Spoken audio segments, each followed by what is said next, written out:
Bismillahirrahmanirrahim. Assalamualaikum warahmatullahi wabarakatuh. Apa kabar anandaku semua? Semoga kalian sehat-sehat dan tetap semangat untuk mengikuti pembelajaran di tema 4. Sehat itu penting. Sebelum masuk ke pelajaran hari ini, Ustazah sampaikan dulu. Tema kita kali ini adalah sehat itu penting. Nanti kita akan belajar tentang interaksi sosial. Nah, dalam surat Al-Maidah ayat 2 Allah berfirman, kalian bisa baca ya. Yang tidak kalah penting adalah Rasulullah bersabda dalam sebuah hadis riwayat Bukhari dan Muslim, aku diutus Allah untuk menyempurnakan akhlak-akhlak yang baik. Karena kita akan belajar interaksi sosial, maka akhlak kita kepada orang lain harus baik. Akhlak yang baik bagaimana? Sesuai dengan tuntunan Al-Quran dan Sunnah Rasulullah. Ya. Pengertian dari interaksi sosial, manusia tidak dapat memenuhi semua kebutuhan hidupnya jika seorang diri, karena manusia adalah makhluk sosial, sehingga harus menjalin interaksi sosial dengan orang lain. Lalu apa yang dimaksud dengan interaksi sosial? Yaitu hubungan timbal balik antara dua orang atau lebih. Timbal balik berarti saling menguntungkan. Saat berinteraksi, manusia akan berkomunikasi dengan orang lain. Mereka akan menyampaikan pesan kepada orang lain. Contoh pesan yang disampaikan adalah berupa informasi. Ada 3 jenis interaksi sosial, yaitu 1. Interaksi antar individu, 2. Interaksi individu dengan kelompok, 3. Interaksi kelompok dengan kelompok.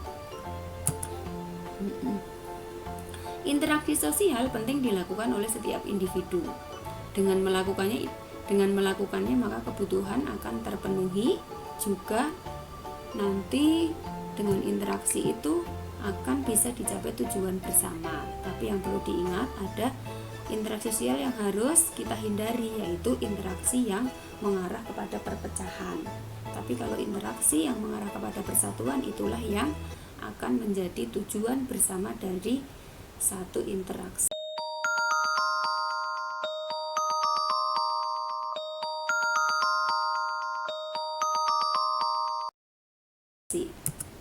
Yang pertama adalah interaksi antar individu. Pada gambar kalian akan melihat dokter dengan pasien. Individu berarti satu orang dengan satu orang. Ya, yang kedua adalah interaksi individu dengan kelompok. Interaksi antara seseorang dengan kelompok. Misalnya pada gambar itu adalah seorang siswa membaca puisi di depan teman-temannya. Ya, misalnya lagi disuruh membaca puisi. Ada juga kegiatan lain di kelas, misalnya mendemonstrasikan cara menghitung atau cara mempresentasikan satu makalah. Ya. Atau kalian pernah ya ketika di sekolah kalian mengadakan acara pemilihan presiden siswa. Ya, itu contoh interaksi individu dengan kelompok. Yang ketiga adalah interaksi kelompok dengan kelompok. Nih, pada gambar tersebut yaitu misalnya lomba tarik tambang. Ya, tarik tambang kan dilakukan oleh kelompok. Dilakukan oleh 2 tim. Dengan berinteraksi, manusia dapat memenuhi kebutuhan hidupnya. Misal, saat seseorang ingin tinggal di lingkungan bersih, ia akan berinteraksi dengan warga lain agar kebersihan lingkungan tetap terjaga. Hal tersebut merupakan interaksi yang bersifat persatuan. Interaksi untuk menjaga persatuan merupakan interaksi yang baik. Dengan menjaga interaksi yang baik antara seluruh masyarakat dan segala aspek kehidupan seperti ekonomi, sosial, budaya maupun politik diharapkan dapat mendukung pembangunan nasional. Contoh interaksi untuk menjaga persatuan lainnya misalnya belajar kelompok. Siswa melakukan kerja kelompok untuk mencapai tujuan bersama. Apa misalnya? Iya, memecahkan tugas-tugas yang mungkin kalau dikerjakan di rumah tidak selesai, tetapi ketika dikerjakan dengan teman-temannya dalam satu kelompok akan selesai.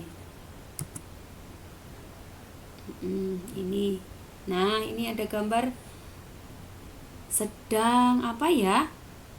Iya, bergotong royong.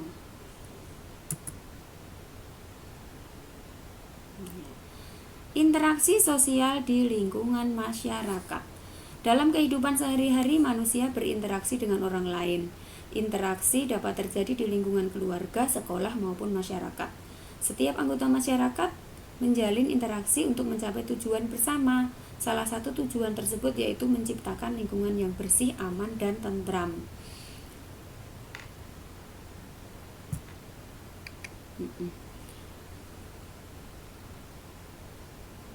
Berikut contoh interaksi sosial di lingkungan masyarakat sebagai upaya menciptakan lingkungan yang bersih. Misalnya, untuk menjaga keamanan diadakan siskamling, menyelesaikan masalah lingkungan melalui musyawarah, kemudian saling menghormati dan menghargai sesama, tidak mengganggu orang lain yang sedang beribadah, menjunjung tinggi rasa toleransi antar umat beragama, tolong-menolong dengan warga sekitar, mengadakan perlombaan atau kegiatan yang dapat meningkatkan kebersamaan. Insya Allah paham ya. Semoga bermanfaat dan tetap semangat dan tetap istiqomah untuk belajar. Ustazah akhiri, alhamdulillahirabbil alamin. Assalamualaikum warahmatullahi wabarakatuh.